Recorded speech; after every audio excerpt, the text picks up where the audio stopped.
ఈ ఫిలిష్తీయులు ఇశ్రాయేలుల మీద జయముందేవారు.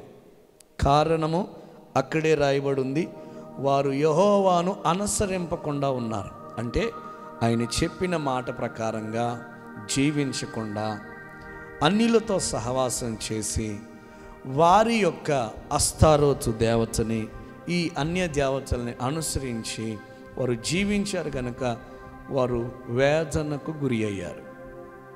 చూడండి, ఈ విషయము సమూయేలుకి తెలిసినప్పుడు సమూయేలు డైరెక్ట్గా చెప్పిన మాట ఏంటంటే, మీరు ఇంత బాధపడుతున్నారు, ఇంతగా దుఃఖిస్తూ ఉన్నారు కదా, మీరు మీ మనస్సు మార్చుకోరా అన్నాడు. మీరు బాధపడటం దేవునికి సంతోషం కాదు, మీరు దుఃఖపడటం దేవునికి ఏ విధము చేతనైన ఆనందము కాదు. మీ మనస్సు మారాలి, మీ ఆలోచన మారాలి, మీ హృదయాలను ప్రభు తట్టు త్రిప్పాలా. మీరు పూర్ణ హృదయముతో యెహోవా దగ్గరకు రావాలా. మనుషులు చూస్తారని కాదు, ప్రభువుని ఎరిగాను కదా ఇంటి దగ్గర ఉంటే ఎవరైనా అడుగుతారని కాదు, పూర్ణ హృదయముతో ప్రభు దగ్గరకు రావాలి.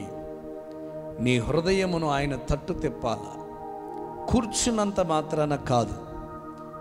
నేను అనేక మారులు నేను చెబుతున్న మాట దేవుని మాటగా, మనము వచ్చాము వెళ్ళాము కాదు, వచ్చి ఏం నేర్చుకున్నాం, నేర్చుకున్న దాన్ని ఎంతవరకు మన జీవితంలో ఇంప్లిమెంట్ చేయగలుగుతున్నాం, అంటే వాటిని మనం చేయగలుగుతున్నాం, నేర్చుకున్న దాన్ని ఎంతవరకు మన జీవితంలోనికి అన్వయించుకొని మనం ముందడుగు వేస్తా ఉన్నాం.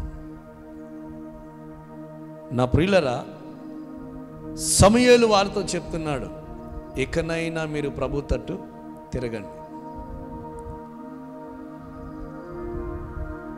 ఈరోజు నేను చెప్పే ప్రసంగం ఒకవేళ మీకు అంటే ఇంకా మన సంఘంలో ఎవరైనా అటు ఇటుగా ఉన్నారా, దైవజనుడు అందుకనే చెప్తున్నాడా అని ఒకవేళ మీకు అనిపిస్తుంటే, నేను ఒకటే అంటాను, నాకైతే తెలియదు కానీ ప్రభు అయితే ఈ మాట మీ ముందుంచమన్నాడు. ఒకవేళ ఎవరైనా ఈ అన్య దేవతల వైపు తిరగకపోయినా, వారిని ఆరాధించకపోయినా, మీరు పూర్ణ హృదయంతో ప్రభు దగ్గరికి రానట్లయితే మీ జీవితంలో దేవుని దగ్గర నుండి ఏదైనా దొరుకుతుంది అని అనుకోవడం భ్రమ. ఎందుకంటే ఒక సినిమా హాల్లోనికి వెళ్ళిన ఒక వ్యక్తి స్టార్టింగ్ నుండి ఎండింగ్ వరకు నిద్రపోతే వాడికి ఆ సినిమా స్టోరీ ఏమీ అర్థం కాదు. వాడిని బయటకు వచ్చిన తర్వాత సినిమా బాగుంది కదా అంటే చాలా బాగుంది అంటాడు. చెప్పరా స్టోరీ అంటే ఏదో తికమక పడుతూ ఉంటాడు. సో సేమ్ సంఘములో కూడా ఈరోజు దేవుని వాక్యం మనతోనే మాట్లాడింది కదా అంటే, అవును, సేవకుడు చాలా చక్కగా వివరంగా సూటిగా ముఖాముఖిగా మనతోనే మాట్లాడాడు అని అంటాం. ఏంటి ఒక 2-3 మాటలు చెప్పంటే చెప్పే పరిస్థితి కనపట్టలే. ఈరోజు సేవకునిగా మీతో అడుగుతున్న మాట ఒకటే, అంటే వచ్చావు కానీ వాక్యము వినే లేదు. ఇంత దూరం మనం వచ్చింది వాక్యం వినటానికి, ఇంత దూరం మనం వచ్చింది దేవుని మాట ఏదో నేర్చుకోవడానికి, ఇంత దూరం మనం వచ్చింది మనం పడుతున్న బాధ చూసి ప్రభు మనకేదో ఒక రీతిగా సహాయం చేస్తాడేమో అని మనం ఇక్కడ దాకా వచ్చాం. వచ్చిన మనం ప్రభు ద్వారా సహాయాన్ని పొందకపోతే చివరిగా నీ నోటి నుండి వచ్చే మాట ఏంటో తెలుసా? నేను 2 వారాలు మందిరానికి వెళ్ళాను, 3 వారాలు మందిరానికి వెళ్ళాను, సంవత్సర కాలంగా నేను మందిరానికి వెళ్తున్నాను, కానీ నా జీవితంలో ఏ కార్యము జరగలేదు. చివరికి నీ నోట నుండి వచ్చే పదం అది, అపవాది నిన్ను నిద్రపుచ్చాడు, అపవాది నిన్ను మోసం చేశాడు, అపవాది నువ్వు యుగయుగాలు ప్రభుత్వ ఆనందంగా బ్రతకాల్సిన ఆ నిత్య జీవాన్ని నువ్వు అనుభవించకుండానే నీ కన్నులకు గుడ్డితనం కలుగు చేశాడు. అందుకనే ఈరోజు ప్రభు చెప్తున్న మాట ఏం తెలుసా? సమూయేలు ద్వారా ఇశ్రాయేలుల ప్రజలకు చెప్పిన మాట మీరు 6వ అధ్యాయం నుంచి చదివితే, వారిని బహుగా శ్రమలు ఆవరించాయి, వారికి దుఃఖమే, వారికి కన్నీళ్ళే, వారి మనసుకు నెమ్మది లేదు. ఏ క్షణాన శత్రువు వచ్చి వారి స్థావరాలను కూలగొడతాడో, ఏ క్షణాన శత్రు సైన్యం వచ్చి వారి పిల్లల్ని, వారి కుటుంబాన్ని చెరపట్టుకొని పోతారు అని భయంతో బ్రతుకుతూ ఉన్నారు. అటువంటి వారితో దైవజనులు చెప్తున్న మాట, ఇకనైనా మీ పూర్ణ హృదయంతో ప్రభు తట్టు తిరగండి, పూర్ణ హృదయంతో ప్రభువుని సేవించండి, పూర్ణ హృదయంతో సేవించండి. తీసేయండి ఆ అన్య దేవతలను, తీసేయండి ఆ అస్తారోతు దేవతను అనుసరించటం మానేయండి. అక్కడ ఆ దేశంలో ఉన్నవారి గురించి చెప్తున్నాడు, మానేయండి. ఏం చేయాలి? పూర్ణ హృదయంతో ప్రభువుని సేవించండి, పూర్ణ హృదయంతో, పూర్ణ మనస్సుతో మీరు ఆయన దగ్గరకు వచ్చినట్లయితే ఆయన మరలా అంటాడు, పట్టుదల కలిగి ఏముండాలండి? పట్టుదల కలిగి యెహోవాను, పట్టుదల కలిగి యెహోవా తట్టు మీ హృదయములను త్రిప్పి ఆయనను సేవించండి పట్టుదలతో. స్తోత్రం, ప్రైజ్ ది లార్డ్, హల్లెలూయా. నేను 10th క్లాస్ ఎగ్జామ్కి ప్రిపేర్ అవుతూ ఉన్నాను. కుటుంబ పరిస్థితిని బట్టి నేను ప్రైవేట్గా ఫీజు కట్టి, అంటే ప్రైవేట్ స్కూల్లో ఫీజు కట్టి గవర్నమెంట్ స్కూల్కి వెళ్ళి చదువుకొని, అంటే నేను 7th దాకా ప్రైవేట్ స్కూల్లో చదివా. తర్వాత ఈ 10th క్లాస్కి ప్రైవేట్గా కట్టి గవర్నమెంట్ స్కూల్లోకి వెళ్తూ చదువుతూ ఉన్నాను. చాలామంది జీవితాలలో ఈ అనుభవాలు ఉండుంటాయి. 10th క్లాస్ ఎగ్జామ్ అనగానే, లాస్ట్ ఎగ్జామ్ అనగానే మనం అందరూ ఏం చేస్తామంటే, అప్పటిదాకా చదవని వాళ్ళు తర్వాత ఏం చేస్తారు, ఎగ్జామ్ అనగానే బుక్ తీసుకొని హడావుడిగా చదివేస్తాం. నైట్ నిద్రపోరు కొందరైతే, తెల్లవార్లు చదివేది కొంత, చించేది కొంత, దాచుకునేది కొంత, చాలా తెగ ఆరాటపడుతూ ఉంటారు. కానీ పట్టుదల కలిగి మొదటి నుండి ప్రతి క్వశ్చన్ని, ప్రతి ఆన్సర్ని, ప్రతి బిట్టుని మనం చక్కగా పట్టుదల కలిగి అప్పుడే పట్టుకుంటే మనకంత టెన్షన్ ఉండకపోయేది. చివరికి ఎగ్జామ్ దగ్గరికి వెళ్ళిన తర్వాత పేపర్ చూస్తే అంతా కూడా అయోమయం. ఎగ్జామ్ అయిపోయిన తర్వాత అయిపోయింది అని సంబరపడతాం, కానీ రిజల్ట్ రోజు మరలా కంగారు. రిజల్ట్ వచ్చిన తర్వాత ఇక మన ముఖాలు చూస్తే అంతా వేదనే. సంవత్సరం చదువు వేస్ట్ అయిపోయింది, ఒక్క సబ్జెక్ట్ కూడా రాలేదని కొందరైతే, కొన్ని సబ్జెక్ట్స్ ఆగినాయని మరికొందరైతే, అయ్యో తక్కువ మార్క్స్ వచ్చాయి, నేను ఎక్స్పెక్ట్ చేసింది చాలా తక్కువ వచ్చాయని బాధపడేవారు మరికొంతమంది.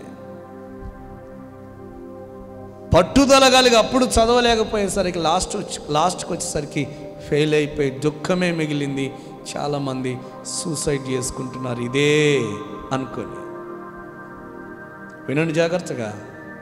ఒకవేళ మీ జీవితంలో కూడా ఈ అనుభవం ఉంటే గుర్తుపెట్టుకోండి, ఈరోజు గనక మీరు ప్రభువుని పట్టుదల కలిగి సేవించకపోతే, పట్టుదల కలిగి మీ హృదయమును ఆయన తట్టు త్రిప్పకపోతే, ఇప్పటికే మీరు చాలా ఫేస్ చేస్తూ ఉన్నారు, ఎదుర్కొంటున్నారు ఎన్నో ఇబ్బందులు. రాహాబు అనే ఒక స్త్రీ ఉంది పరిశుద్ధ గ్రంథంలో. ఈమె వేశ్య. ఈమె ఎరుకో కోట గోడకి ఇంటిని ఏర్పాటు చేసుకుంది. కోట గోడకి,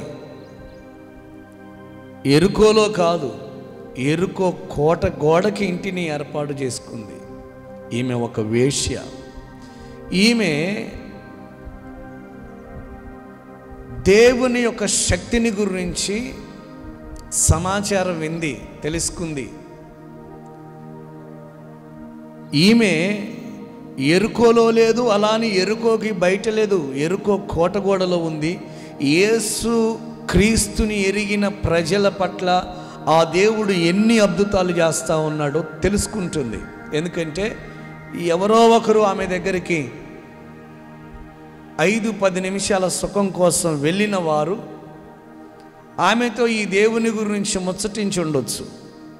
లేదా ఎరుకోలో కావచ్చు, ఎరుకో రాజు కావచ్చు, వీరు కూడా ఈ ఇశ్రాయేలుల గురించి, ఈ ఇశ్రాయేలుల యొక్క దేవుని గురించి తెలుసుకొని వారు ఎప్పుడు మన మీదకి వస్తారు అని భయంతో బ్రతుకుతుండొచ్చు. అక్కడ ఆమె ఆ సమాచారాన్ని విన్న తర్వాత ఆమె అయితే ఒక ఆలోచన కలిగింది.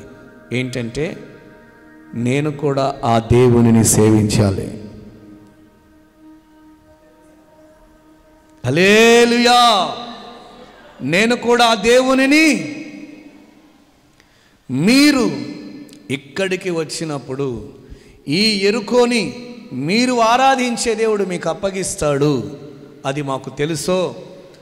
మా ఎరుకో రాజు కానీ మా ఎరుకో సైన్యము కానీ మీ ఎదుట నిలబడలేరు, మీ దేవుని ఎదుట ఏమాత్రమో నిలబడలేరు. మా దేవతలు, మా దేవుళ్ళు మా అమ్మలను కాపాడనే లేవు, అది మాకు తెలుసు. ఎలా అంటారా, మాకంటే గొప్ప రాజులు, మాకంటే బలమైన సైన్య సమూహము కలిగిన ఎన్నో ప్రాంతాలను ప్రభు మీ వశపరిచాడు. అలాంటిది ఈ ఎరుకోని మీకెందుకు అప్పగించాడు? మీ దేవుడు ఖచ్చితంగా ఈ ఎరుకోని మీకు అప్పగిస్తాడు. అయితే మీరిక్కడికి వచ్చినప్పుడు నన్ను, నా ఇంటి వారిని తప్పకుండా జ్ఞాపకము చేసుకోండి. ఒక వేశ్యలో చూడండి ఎంతటి అద్భుతమైన ఆలోచన ఉందో, ఎంత శ్రేష్టమైన ఆలోచన ఉందో చూడండి. ఒక వేశ్య జీవితాన్ని జీవించే ఆమెలో బైబిల్ గ్రంథంలో ఒక మాట ఉంది తెలుసా? వేశ్యనైనా ప్రభు క్షమిస్తాడట, కానీ వేశ్యదారులను మాత్రం ప్రభు క్షమించడట. వేషధారణ జీవితం. ఈ వేశ్యగా ఉన్న ఈమె క్షమించబడడానికి గల కారణం ఏంటో తెలుసా? అప్పటిదాకా శరీరాన్ని అమ్ముకొని బతికింది, కానీ ఎప్పుడైతే దేవుని ప్రజలు ఎరుకో పట్టణం మీదకు వస్తారన్న సమాచారం ఏందో ఆమెకు అర్థమైపోయింది. వారి దేవుడు ఈ ఎరుకోని కూడా వారికి అప్పగించబోతున్నాడు. Praise the Lord. ఎరుకోను కూడా అప్పగించబోతున్నాడు అని అర్థమైపోయి వారితో ఒక నిబంధన చేసుకుంది. వారు కూడా వారికి ఆమెకు ఒక మాట ఇచ్చారు, మేము వచ్చేటప్పుడు నీకు ఎరుపు తాడు నీకు గుర్తుగా ఉండాలా, దానిని చూసి నీ మీద మా వాళ్ళు ఎవరు దాడి చేయరు, నీవును నీ ఇంటి వారును రక్షింపబడతారు. ఒక చక్కటి మాట చెప్పారు. నా ప్రియులారా, ఎందుకో తెలుసా? ఇంతటి వేశ్య అయిన రాహాబు, వేగుల వారైన ఇజ్రాయేలీయులు ఆమె ఇంటకు వచ్చినప్పుడు ఆమె ఎరుకో వారికి అప్పగించలేదు. మరి ఎవరికి అప్పగించింది? ఎవరికి అప్పగించింది? ఎవరికి అప్పగించలా. వచ్చిన మార్గాన్ని మీరు చక్కగా వెళ్ళండి, మీ దేవుడు చాలా గొప్పవాడు. ఒక అన్యురాలు నీవు ఆరాధించే దేవుని గురించి గొప్పగా చెప్తుంటే, ఇక్కడ ఈ ప్రజలు మాత్రం, అంత గొప్ప దేవుణ్ణి ఎరిగిన ఈ ప్రజలు మాత్రం మరలా అస్తారోతు దేవత వైపు, అన్య దేవతల వైపు తిరుగుతున్నారంటే ఒకసారి ఆలోచించండి. అన్యులకే నీ దేవుడు నీ పట్ల చేస్తున్న ప్రతి కార్యాన్ని బట్టి నీ దేవుడు గొప్పవాడని వారిలో ఆలోచన కలుగుతుంది. నీ దేవుడు సర్వశక్తిమంతుడని వారికి వివేచన కలుగుతుంది, జ్ఞానము కలుగుతుంది, భక్తి కలుగుతుంది, ఆయన పట్ల భయము కలుగుతుంది. మరి నీ పరిస్థితి ఏంటి? మన పరిస్థితి ఏంటి? అందుకని ప్రభు సమూయేలు ద్వారా చెప్తున్న మాట, మీరు పట్టుదల కలిగి మీ హృదయములను తిప్పి ఆయనను సేవించండి. హల్లెలూయా! సేవించండి. మీ దుఃఖము నాట్యముగా మార్చబడుతుంది. Praise the lord. మీ దుఃఖము నాట్యముగా మార్చబడుతుంది. మీరు ఆయన తట్టు తిరగండి.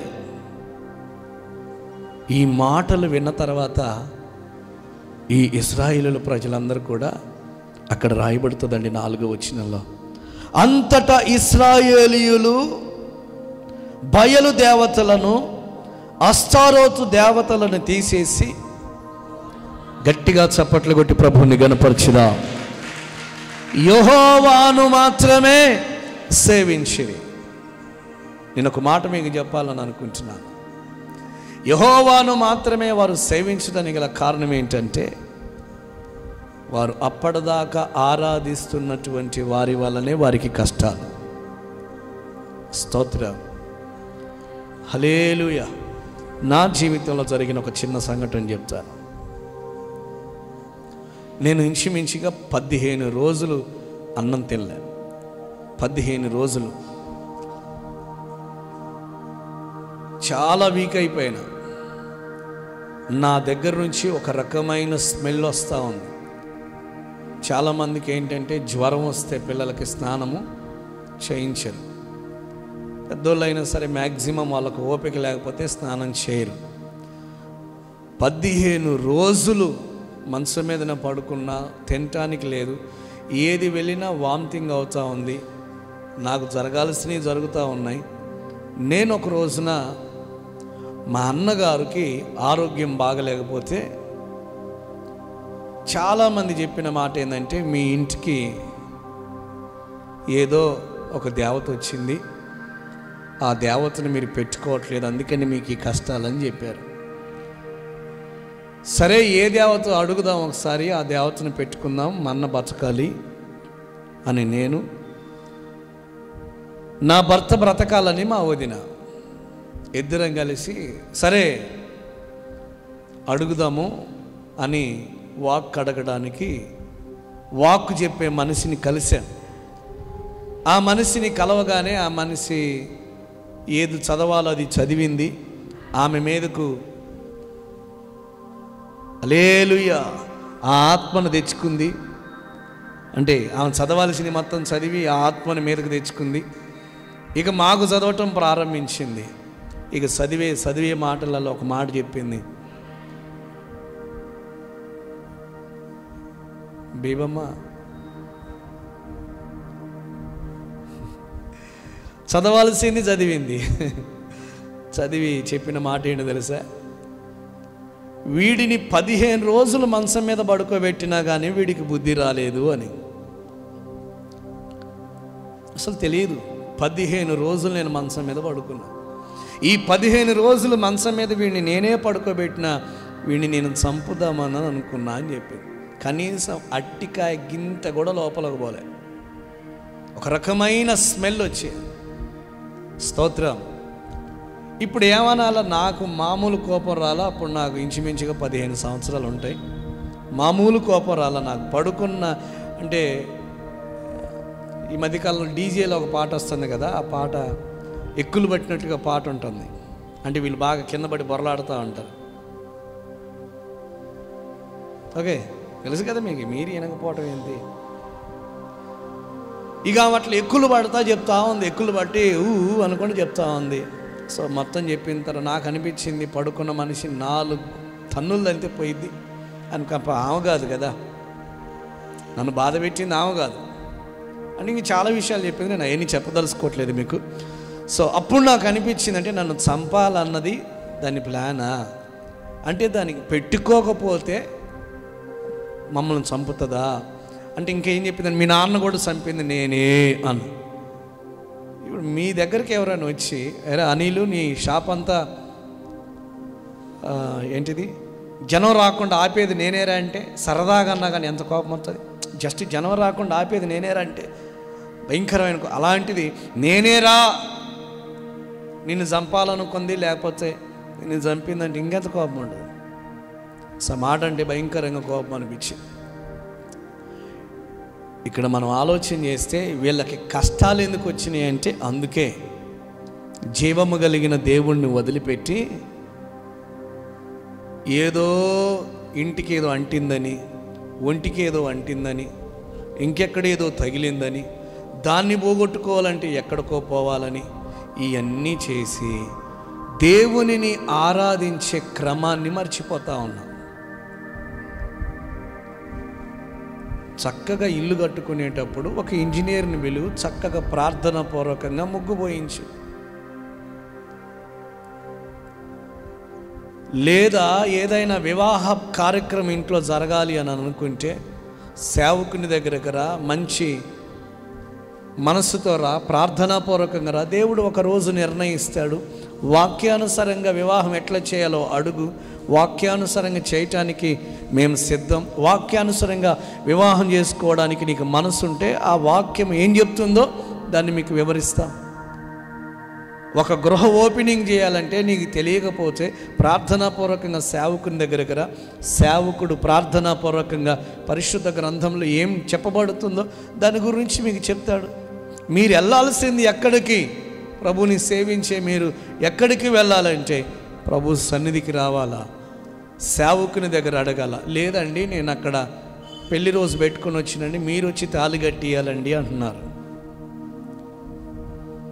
నేను పోయి ఆడ ప్రహరీ గోడకి ముగ్గు ఎప్పుడు పోయాలో ముహూర్తం చూసుకొని వచ్చినండి, కరెక్ట్గా 10-12 నిమిషాలకి మీరు మధ్యరాత్రి టైంలో అంటే ఆ టైంలో మీరు రావాలండి అని చెప్తున్నారు.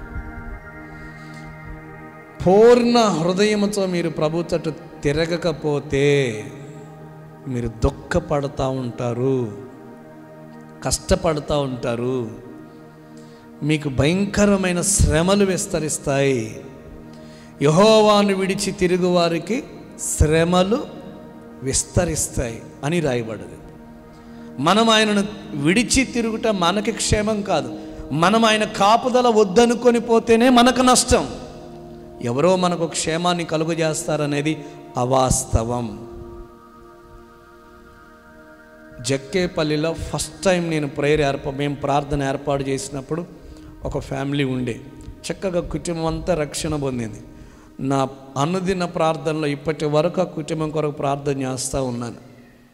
కానీ వాళ్ళ పరిస్థితులు ఎట్లా మారుతున్నాయంటే అట్లా మారుతూ ఉన్నాయి.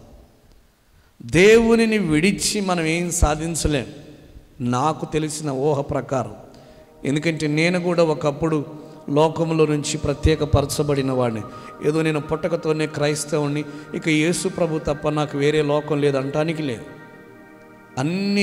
అన్నీ చేసి డబ్బు పోగొట్టుకొని, పరువు పోగొట్టుకొని, పొలం పోగొట్టుకొని, కుటుంబం అంతటిని పోగొట్టుకొని చివరిగా ఒంటరిగా మీ మధ్యలో నిలబడ్డాను. మరి ఇంతగా నన్ను ప్రభు మీ ఎదుట పెడితే సేవకుడే అవన్నీ చేసి వచ్చాడట, వాటి వలన ఫలితం లేదట, ఆయనే చనిపోయే పరిస్థితి అట, యేసు ప్రభు దగ్గరికి వస్తే ఆయన బ్రతికించాడట అని కొంచెం ఆలోచన కూడా లేకుండా మనం ఉండిపోతా ఉన్నాం. నా ప్రియులారా, నీ మీద దేవుని మహిమ ఉంది. Praise the lord. ఎవరున్నారు నీ మీద? ఎవరి మహిమ ఉంది? నీ మీద దేవుని మహిమ ఉంది.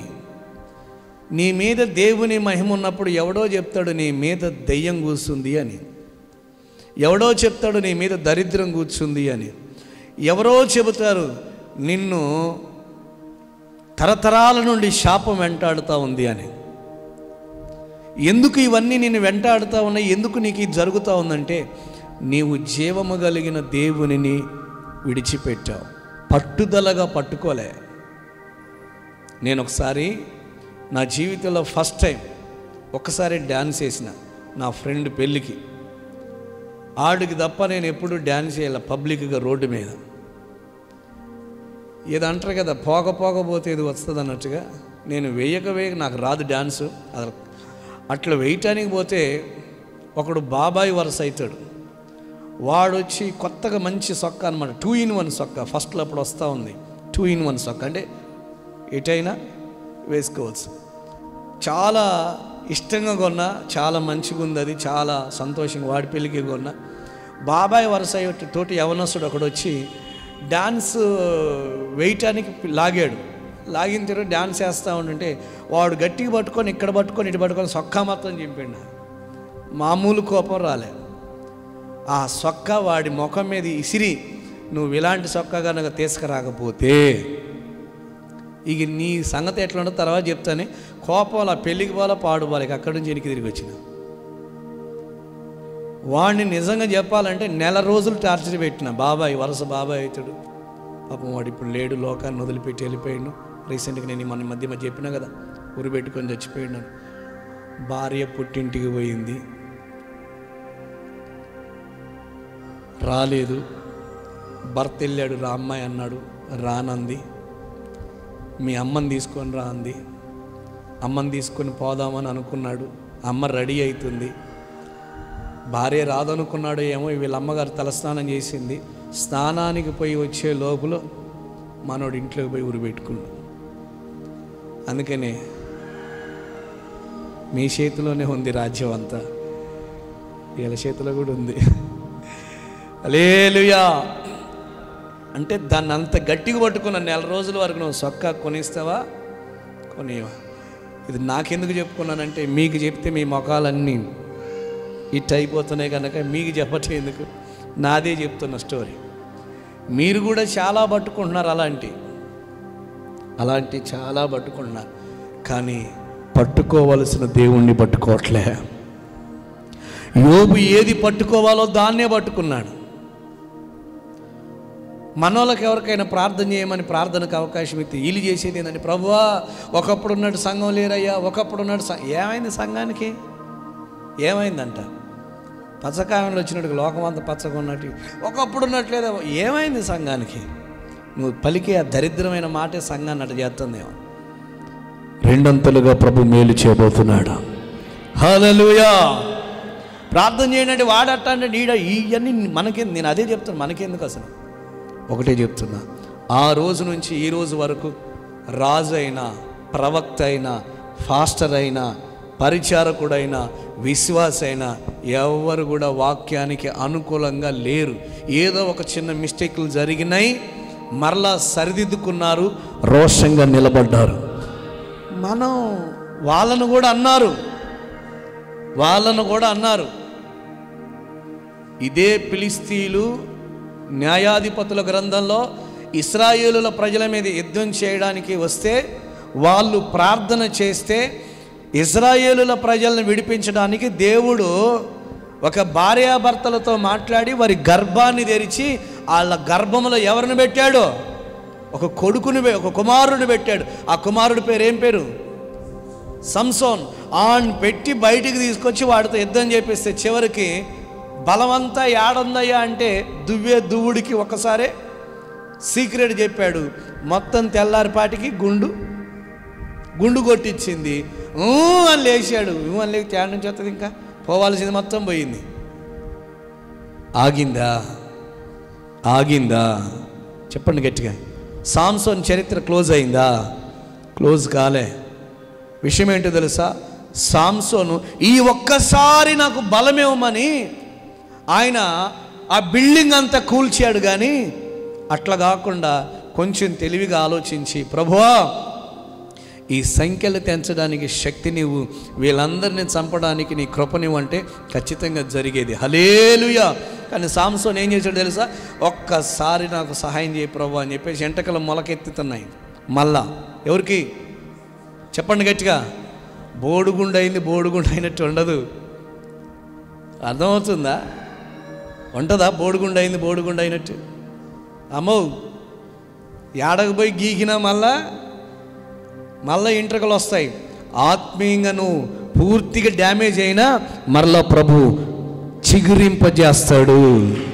Praise the Lord. మనమే నేను లేవలేను, నేను పడిపోయినా, నా పని అయిపోయింది, నా జీవితం అయిపోయింది అంటే ఇంకదే నోటితో పలికి ఇది కూడా అట్టే, అది కూడా అట్టే. అది కాదు, రెట్టింపు మేలు చేయబోతున్నాడు ఆయన. హల్లెలూయా. ఇక్కడ వీళ్ళు అదే చేస్తూ ఉన్నారు, పడిపోయారు. మరలా ప్రభు వాళ్ళతో మాట్లాడుతున్నాడు, తిరగండి, పట్టుదలతో నా వైపు తిరగండి. ఇన్నిసార్లు అడగటం అవసరమా ప్రభు? ఇశ్రాయేలుల ప్రజలు అన్నం రాత్రి ప్రార్థన చేయన గోపన్న అంటే అన్నాడు,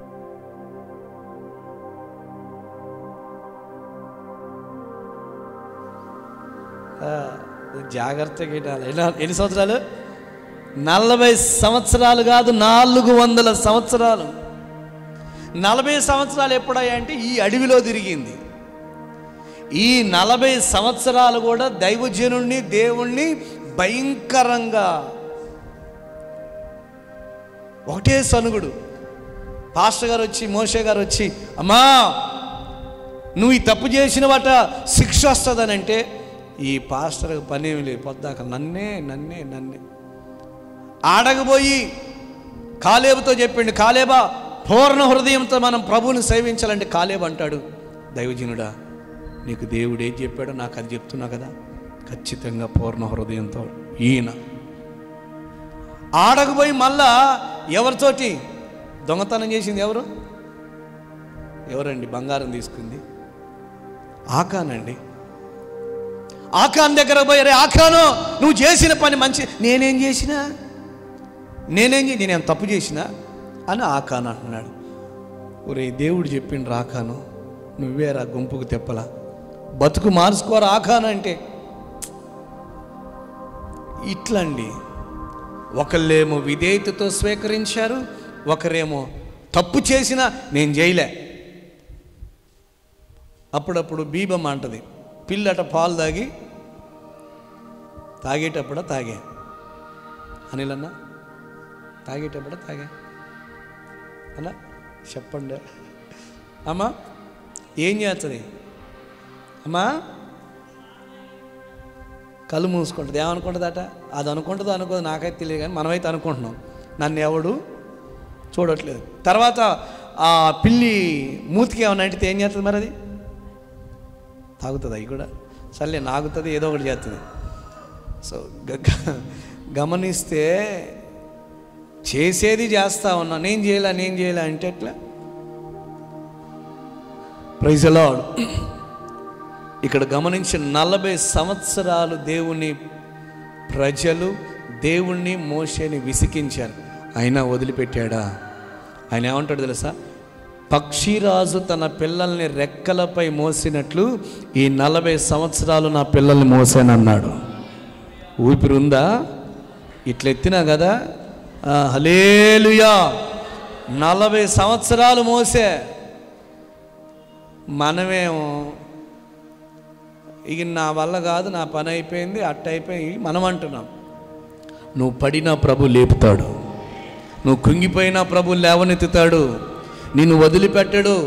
ఆయన నిన్ను బలపరిచే దేవుడు అనమాట. హల్లెలూయా, స్తోత్రం కలుగునుగాక.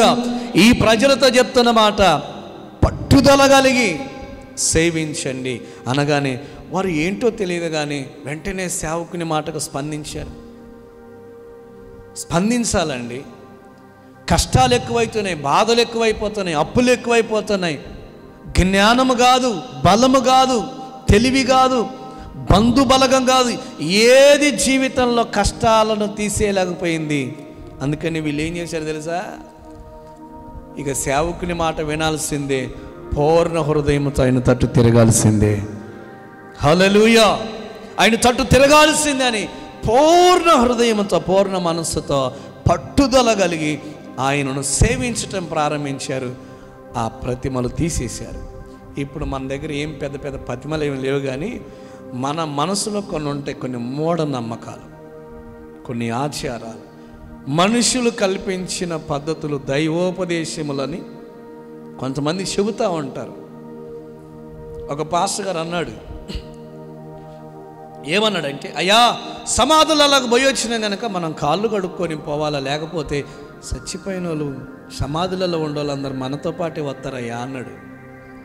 ఒరి బాబు, నేను ప్రభువుని తెలుసుకొని సంవత్సరం కూడా కావట్లేదు, నీలాంటి వాడి మాటలు ఏంటి, నాలాంటి వాడి సేవలు ఉంటాడా? ఇప్పుడు ఇట్టే అంటారు, కానీ మీరు కూడా అదే బ్యాచ్, నాకు తెలుసుగా. నిజం. యేసు ప్రభు శిష్యులతో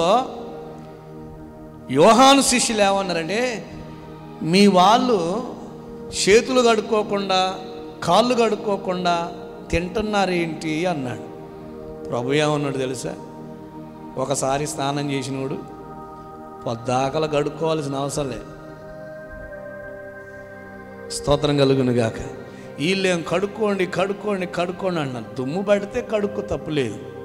అసలు ఉత్తి పుణ్యానికి పొత్తి పుణ్యానికి ఒకటే, వెనక చల్లుకోను ముందు చల్లుకొని ఏంది ఇదంతా? దైవోపదేశములని బోధిస్తూ ఉన్నారు, వాటిని చేస్తూ ఉన్నారు. ఇవి మీకు కష్టాన్ని తీసుకొచ్చి పెడతా ఉన్నాయి. అందుకని ఏది ప్రారంభించినా చక్కగా ప్రార్థన చేయండి. హల్లెలూయా, దేవునికి స్తోత్రం.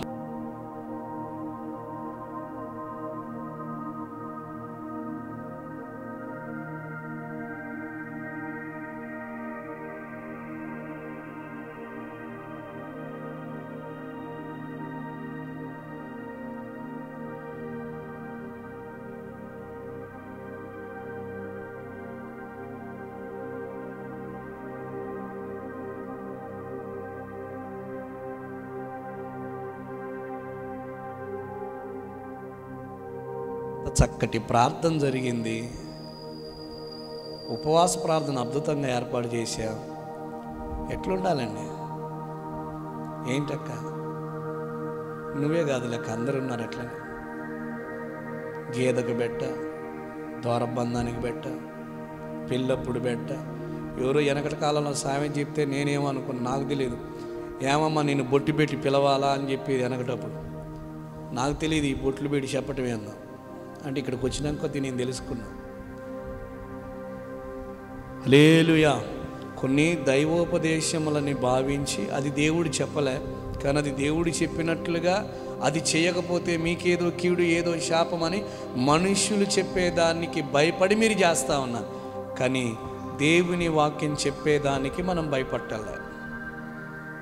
వీరట్లనే ఆ పద్ధతుల్లోనికి వెళ్ళిపోయి దుఃఖానికి చోటిచ్చారు. ఆఖరికి అసలు ఏ క్షణాన ఏం జరుగుతుందో తెలియనటువంటి బాధతో వేదనతో కూర్చున్నారు. Praise the Lord. హల్లెలూయా. ఏం జరుగుతుందో తెలియదు. ఎవడెటు నుంచి వస్తాడో, ఎవడెటు నుంచి వచ్చి దాడి చేస్తాడో తెలియదు.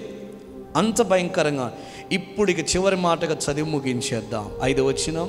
అంతటా సమూయేలు ఇశ్రాయేలులందరినీ మిస్పాకు పిలవనంపుడి, నేను మీ పక్షమున యెహోవాను ప్రార్థన చేతులని చెప్పగా వారు మిస్పాలో కూడుకొని నీళ్లు చేది యెహోవా సన్నిధిని కుమ్మరించి ఆ దినము ఉపవాసముండి యెహోవా దృష్టికి మేము పాపాత్ములమని.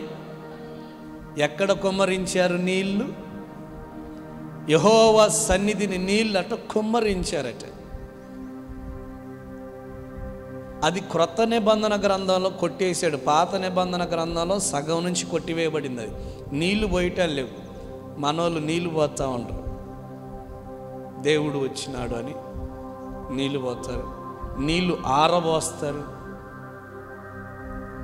అంటే ఈ పనులు మనం ఎక్కడి నుంచి నేర్చుకున్నాం అంటే, చాలా పనులు పాత నిబంధన గ్రంథంలో ఉన్నాయే ఇప్పటికీ కూడా ఈ అన్యజనులు చేస్తూ ఉన్నారు. ఇక్కడున్న అన్యజనులు, ఈ అన్యజనులు చేసే వాటిని దేవుడు ఖండించాడు. మీరు నన్ను ఆరాధించటం కంటే ఎక్కువగా వాటి మీదకి మీ ఫోకస్ పోతూ ఉంది. స్తోత్రం. ఆ మధ్యకాలంలో TV9లో ఇంటర్వ్యూ జరుగుతూ ఉంది ఒక సినిమా మీద. ఆ సినిమా పేరు గోపాల గోపాల, అదేనా? అందులో ఇద్దరు హీరోలు ఉన్నట్టున్నారు. ఒకరు వెంకటేష్, ఇంకొకరు పవన్ కళ్యాణ్ గారు. పవన్ కళ్యాణ్ గారి క్యారెక్టర్ మీకు తెలుసు, ఎవరైనా ఇంకా వెంకటేష్ గారి క్యారెక్టర్ మీకు తెలుసు. అందులో దేవునిని ప్రస్తావన ఎక్కువగా ఉంది. దాని మీద చాలామంది ఫాస్టర్స్ మాట్లాడారు. చాలా టీవీ ఛానళ్ళలో ఇంటర్వ్యూ జరిగింది. ఈ చివరికి దాని నుంచి లోకానికి ఇవ్వాలనుకున్న సబ్జెక్ట్ ఏంటంటే చాలా వెరీ గుడ్ సబ్జెక్ట్ అది. ఆ సబ్జెక్ట్ ఏంటంటే దేవునిని దేవునిగానే ఆరాధించాల, అంతే. దేవునికి మనం ఏదేదో వేస్ట్ చేసి దేవునికి అని చెప్పడం తప్పు అన్నాడు. అంతే, దేవునినే ఆరాధించాల. దేవుని రూపంలో ఏ ప్రతిమను కూడా ఆరాధించదు. అంటే అక్కడ చెప్పబడిన మాట, తాయిత్తును కూడా నువ్వు ఈరోజు దేవునిగా భావిస్తున్నావు. అంటే తాయిత్తుకు భయపడుతున్నావు కానీ దేవునికి భయపడటల్లా. స్తోత్రం. తాయిత్తు దాటాలంటే భయం, నిమ్మకాయ దాటాలంటే భయం, మిరపకాయ దాటాలంటే భయం. మా అక్షయ్ కుమార్ ఉన్నాడు పాపం, ఏడ దేశపోయాడు, నిమ్మకాయలు దేశపోయాడు, నిమ్మరసం చేసుకున్నాడు. మన వాళ్ళకి కొంతమందికి ఈ బుద్ధి పోదు, ఎన్ని మాటలు విన్నా. ఏంటి ఆ బుద్ధి అంటే, మనం నిమ్మరసం పిండుకున్నప్పుడు నిమ్మకాయలు ఎక్కడ వేసుకోవాలా? డస్ట్బిన్లో వేయాలా, లేకపోతే మనం వేసే చెత్త దగ్గర తీసిపోయి పడేయాలి. ఈయన పక్కింట్లోకి ఇంట్లోకి ఇసిరేసిండు. ఇప్పుడు వాళ్ళేమనాల, లేచిన కాడ నుంచి ఎవడో శాతబడి చేసి మా ఇంట్లో నిమ్మకాయలు వేసిండు, వాడి కడుపులో అన్నం ఉండా, వాడి కాళ్ళలో బలం ఉండా, వాడి తలకాయలు బ్రెయిన్ ఉండా, ఇవన్నీ అంటారు అనుకున్నారా? అంతేనా? తిట్టరా అని తిట్టకుండా వినలేని తిట్లు తిట్టి మారి పడేశారు. ఎందుకు? జస్ట్ నిమ్మరసం పిండుకొని నిమ్మకాయలు అటు ఇసిరేత్తేనే. నిమ్మకాయలకే భయపడే జనం అండి ఇవాళ. నిమ్మ పండులో ఎంత బలమైన విటమిన్ ఉందో తెలుసా? నిమ్మ పండు ఎంత శక్తివంతమైందో తెలుసా? అది మనకు తెలియదు. పిండుకొని తాగండి శుభ్రంగా, జోక్ కాదు, చాలా మంచిది, ఆరోగ్యానికి చాలా మంచిది. దేవునికి స్తోత్రం కలుగును గాక. హల్లెలూయా, హల్లెలూయా. ఇప్పుడు వాళ్ళు ఏం సమాధానం మరి ఈయన పోయానే అని చెప్పి అన్ని తిట్లు ఎడతాను ఇంట్లో కూర్చొని ఉన్నాడు తప్ప నేనే వేసాను పోయి చెప్పలేదు. మొత్తం అయిపోయిన తర్వాత ఉరుములు మెరుపులు అంతా అయిపోయిన తర్వాత చిన్నగా పోయి చెప్తే ఏం సుఖం? అది స్తోత్రం కలుగును గాక. హల్లెలూయా, దేవునికి మహిమ కలుగును గాక. Praise the Lord. Hallelujah, hallelujah, దేవునికి స్తోత్రం. ఇంకొక సందర్భం ఉందో లేదని అది చెప్పను, ఇప్పుడైతే ప్రస్తుతానికి ఇది చదువుదాం. నీళ్లు కొమ్మరించి అమ్మా, నీళ్ళు గుమ్మరించి తర్వాత చదువుతాను. ఆ దినము ఉపవాసం ఉండి యెహోవా దృష్టికి మేము పాపాత్ములమని గట్టిగా చప్పట్లు కొట్టి ప్రభుని స్తుతిద్దాం. హల్లెలూయా. ఆ దినమున ఉపవాసం ఉండి మేము పాపాత్ములమని ప్రభుతో చెప్పుకున్నారు. ఈ ఉపవాస ప్రార్థనలు ఎందుకంటే ఏమో మనలో ఏదైనా చేదైన వేరు ఏదైనా మొలిసి ఉన్నదేమో మనకు తెలియకుండా అది మనలో పాతుకుపోయి మహావృక్షంలాగా మన ఆత్మీయ జీవితాన్ని పడగొట్టక మునిపే మేలుకొనడానికి ఈ ఫాస్టింగ్ ప్రేయర్స్. చేదైన వేరు ఏదో ఒకటి మనలో ఉంటుంది, మనల్ని పట్టుకుంటుంది. అది చిన్నగా చిన్నగా చిన్నగా పెరుగుతూ ఉంటుంది, మహావృక్షంలా మారుతుంది, ఓడలు పెడుతుంది, మనల్ని కదలకుండా చేస్తుంది. ఇప్పటికే చాలామంది వాక్యం వినాలంటే విసుగుపడుతూ ఉంది, ఎంతసేపు కూర్చోబెడతారని ఇబ్బంది పడుతూ ఉంది. ఇప్పటికే ప్రార్థన అంటే ఎన్నిసార్లు ప్రార్థన చేయాలి? పొద్దాకలు ఉపవాస ప్రార్థనైనా నీకేం పర్లేదని అనుకునే వాళ్ళు కూడా లేకపోలేదు. చాలామందికి విసుగు. అని ఒక మాట తెలుసా, దేవుని ప్రజలు ఎవరైతే ఉంటారో, దేవుని శక్తిని ఎవరైతే ఆశ్రయిస్తారో వారికట ఇది మహాశక్తి అట, ఇది మహా ఉజ్జీవమట. కానీ ఎవరైతే ఉంటారో సిలువను గురించిన వార్త వాళ్ళకి వెర్రితనం. ప్రభువుని ఎరిగి ప్రభు శక్తిని రుచి చూసిన వాడికైతే అది గొప్ప శక్తి. గట్టిగా చప్పట్లు కొట్టి ప్రభువుని స్తుతిద్దాం. హల్లెలూయా. వారు ఉపవాసం ఉండి ప్రభువు దృష్టికి ఏం చేశారు? మేము పాపులమని ఒప్పుకున్నారు. ఇక తర్వాత మొత్తం చదువుకుంటూ వస్తే నేను ఇక ఫైనల్గా మీకు ఒక మాట చెప్తాను. ఎవరైతే వీరిని బాధించటానికి, వీరిని ఇబ్బంది పెట్టడానికి ఏ ఫిలిష్తీయులైతే వీరి మీదకి లేచారో, లేచిన వారు ఎవరైతే ఉన్నారో అక్కడ చూద్దాం. 12వ వచనం. సమూయేలు సాగది బాకమ్మా.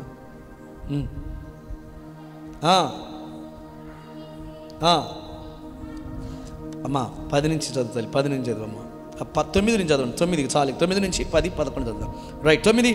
సమూయేలు ఒక గొర్రె పిల్లను తెచ్చి యెహోవాకు సర్వాంగ బలిగా అర్పించి ఇశ్రాయేలుల పక్షమున యెహోవాను ప్రార్థన చేయగా, యెహోవా అతని ప్రార్థన అంగీకరించిన. గట్టిగా చప్పట్లు కొడదాం. యెహోవా అతని ప్రార్థన అంగీకరించెను. సమూయేలు దహన బలి అర్పించుచుండగా ఫిలిష్తీయులు యుద్ధము చేయుటకై ఇశ్రాయేలుల మీదికి వచ్చిరి. అయితే యెహోవా ఆ దినమున ఫిలిష్తీయుల మీద మెండుగా ఉరుములు ఉరిమించి వారిని తారుమారు చేయగా వారు ఇశ్రాయేలుల చేత ఓడిపోయారట. గట్టిగా చప్పట్లు కొట్టి ప్రభువుని గణపరచుదాం. హల్లెలూయా. ఉరుములట. ఉరుములు తెలుసా మీకు? తెలుసా? మనమేమంటాం ఉరుములు ఉరమగానే నువ్వు పాల్గొనయ్యా అంట. ఉరుము ఎలా ఉరిమిందంట? దేవుడే ఉరుములను ఉరిమించాడట. గట్టిగా స్తోత్రం చెప్దాం. ఉరుములు చదవండి. ఉరిమించి వారందరినీ, ఉరుములు రాగానే అందరు ఎటోడటు పరారైపోయాడు, తారుమారైపోయారు. అప్పుడు ఇశ్రాయేలులట వారిని ఓడించారు. హల్లెలూయా. ఇశ్రాయేలులు వారిని ఓడించారు. ఈరోజు నువ్వు జయం పొందాలి అంటే నీ పాపములు ప్రభు దగ్గర ఒప్పుకోవాల్సిందే. నీవు పట్టుదల కలిగి ఆయనను సేవించాల్సిందే. ఆయన వైపు నువ్వు మళ్ళాల్సిందే. నీకు ఆధారం ఆయనే అయి ఉండాలి. అలా నువ్వు చేయగలిగితే ప్రభువు చెబుతున్న మాట ఈరోజు అక్కడ ఎవరైతే ఈ సమూయేలు అనే దైవజనుడు ఉన్నాడో అక్కడ ఆయన చెప్తాడు, ఒక రాయిని తీసి మిస్పాకును షేనుకును మధ్య దానిని నిలిపి ఇంతవరకు యెహోవా మనకు సహాయము చేసినని చెప్పి దానికి ఎబెనెజరు అనే పేరు పెట్టిన. గట్టిగా స్తోత్రం చేద్దాం. హల్లెలూయా, హల్లెలూయా. ఎబెనెజరే, ఎబెనెజరే, ఇంతవరకు ఆదుకున్నావు, ఇంతవరకు నిన్ను పూర్ణ మనసుతో ఆరాధించు, నిన్ను పూర్ణ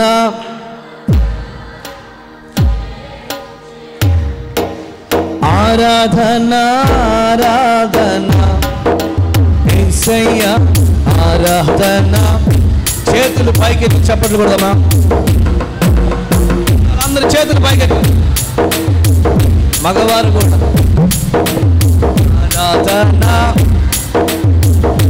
చెప్పాలి, చేతులు అలా ఎత్తి. ఆరాధన,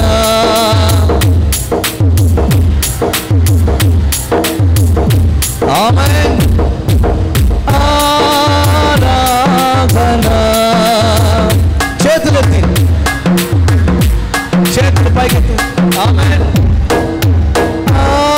ఆరాధన, స్తుతియా. చప్పట్లు కొడదాం. ఆరాధన, స్తుతి.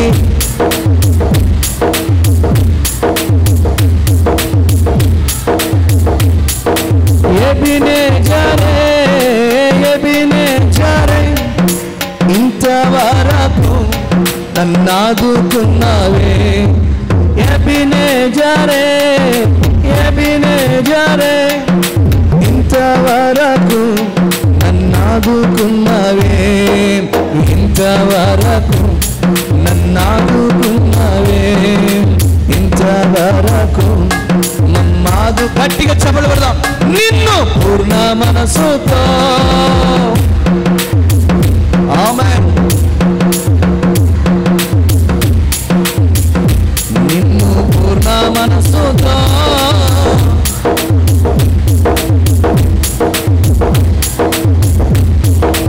హల్లెలూయా. రెండు చేతులు పైకెత్తి గట్టిగా స్తోత్రం చేద్దామా? హల్లెలూయా. ఎబెనెజరే అనగా సహాయపు ఆ రాయి. ఎబెనెజరే ఆ రాయి. ఆ రాయి ఎవరంటే ఆనాడు ఇశ్రాయేలుల ప్రజలని ఫిలిష్తీయుల చేతిలో నుండి విడిపించడానికి ఆకాశము నుండి ఉరుములను ఉరిమించి వారిని తారుమారు చేసిన దేవుడే వారికి సహాయకుడుగా ఉన్నాడు. అందుకని నేనేమంటానంటే, నీకెవ్వరు సహాయం చేయకపోవచ్చు, మీకెవ్వరు సహాయం చేయడానికి ముందుకు రాకపోవచ్చు. నా మట్టుకు కూడా నాకు ఎవ్వరు సహాయం చేయడానికి రాకపోవచ్చు. అందుకనే నేనేమంటున్నాను తెలుసా? యెహోవా షమ్మా, యెహోవా నాతో నువ్వు ఉన్నవాడవి. హల్లెలూయా! గట్టిగా స్తోత్రం చెప్దాం ఒకసారి. యెహోవా షమ్మా, మాతో ఉన్నవాడా.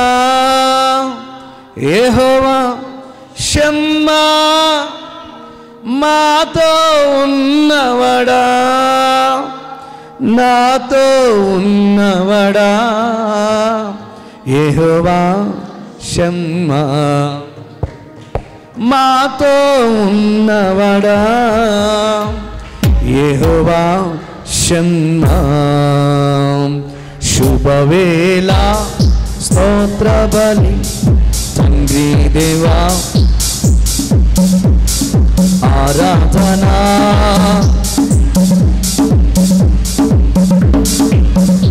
పూర్ణ హృదయంతో తండ్రి దేవా, నా తండ్రి దేవా. శుభవేళ తండ్రి దేవా, ఆరాధనా నా తండ్రి దేవా. యెహోవా షమ్మా, మాతో ఉన్నవాడా. యెహోవా నాతో ఉన్నవాడా, నాతో ఉన్నవాడా.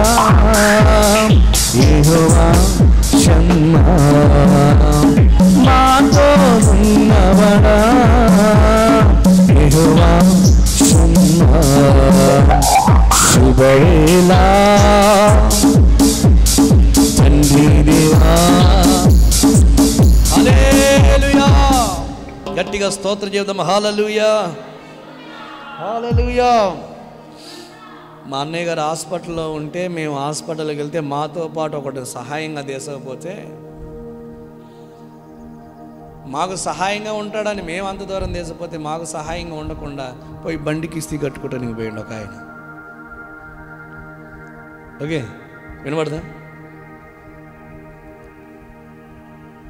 ఎవరిని నమ్మిన ఫలితము లేదురా, యేసుని నమ్మితే మోక్షందిరా. ఎవరికి ఎవరు ఈ లోకములో చివరికి పరలోకములో ఎవరికి. ఆడండి, చప్పట్లు కొట్టండి.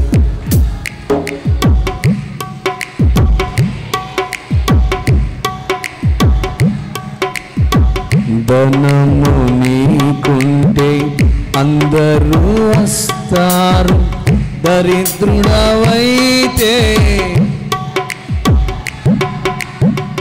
ధనము నీకుంటే దరిద్రుడా, దరికెవ్వరు రారు. స్తోత్రం.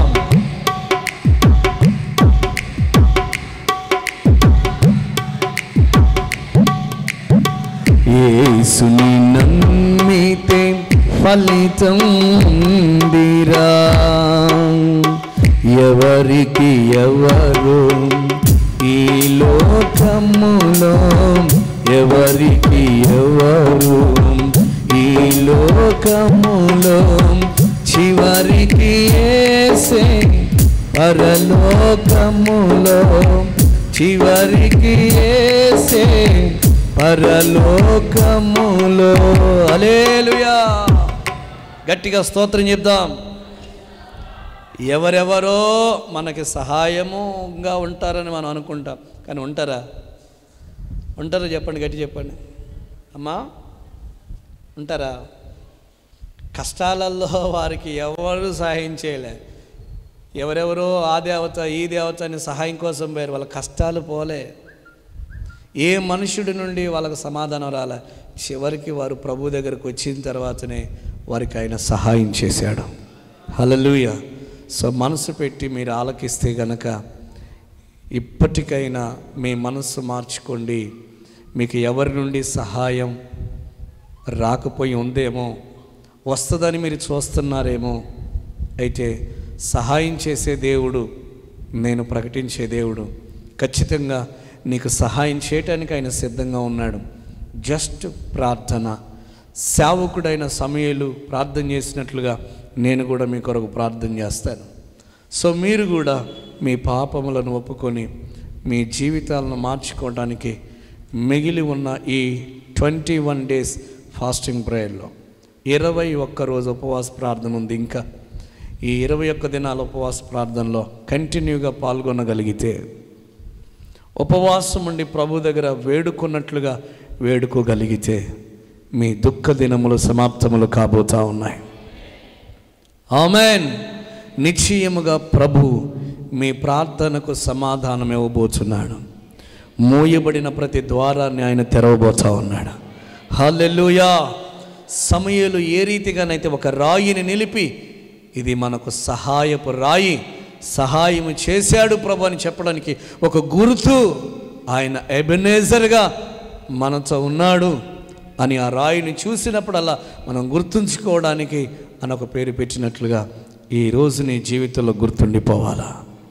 ఈ నెల గుర్తుండాలి, ఈ సంవత్సరం గుర్తుండాలా. నాకు సహాయం చేస్తానని చెప్పాడు. నా బిడ్డ వివాహ విషయంలో, నా వ్యాపారంలో, నా వ్యవసాయంలో, నా చదువులో, నా ఉద్యోగంలో, నా సేవలో, నా ఆత్మీయ యాత్రలో నాకు ఆయన సహాయం చేస్తారని చెప్పాడు. సో అని గుర్తుపెట్టుకొని ప్రార్థన చేయని ఈరోజు ఒక మలుపుగా మీకు ఉండబోతా ఉంది. ఇప్పటిదాకా మీరు కలిగి ఉన్నది వేరు, ఈ రోజు నుంచి 2 మేలు మీరు అనుభవించబోతా ఉన్నారు. ఎంతమంది విశ్వసించారు? గట్టిగా స్తోత్రం చెప్దామా? హల్లెలూయా. లేచి నిలబడదాం, లేచి నిలబడదాం, లేచి నిలబడదాం. వారు ప్రభు తట్టు తిరిగినట్లుగా పూర్ణ హృదయంతో, పూర్ణ మనసుతో ప్రభు తట్టు తిరుగుదాం. 2 minutes ప్రేయర్ చేద్దాం. అందరం లేచి నిలబడదాం. 2 నిమిషాలు